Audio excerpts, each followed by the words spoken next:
Hi అండి, అందరికీ వినాయకుడి శుభాకాంక్షలు. మన మిద్దె తోటలోనే అన్ని పత్తులు దొరుకుతాయి. దొరకని అగో మా ఇంటి పక్కన ఖాళీ స్థలం, అందులో దొరుకుతాయి. నేరేడు సీతాఫలం ఉంది అక్కడ, అక్కడ నేరేడు ఉంది.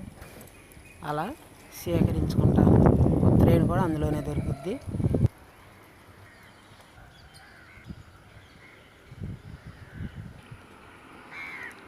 మందారాలు అయితే వాళ్ళ పూల వినాయకుడికి సన్నజాజి కానీ మల్లి కానీ ఏదైనా ఒక పత్రే ఇలా ఎక్కడికి వెళ్ళకుండా వినాయకుడి పండుగ పనికొస్తాయి అని కంపోస్ట్లో ఇలా వచ్చేసినాయి. ఒక తోటే పెట్టేయచ్చు అయితే మాత్రం.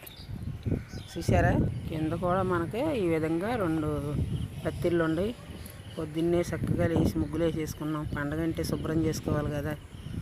ఇంతేనండి. వాళ్ళ అందరికీ శుభాకాంక్షలు. చిన్నారులకి పెద్దలకి అందరికీ శుభాకాంక్షలు. గొడ్డందు బిడ్డందు పాడందు పంటందు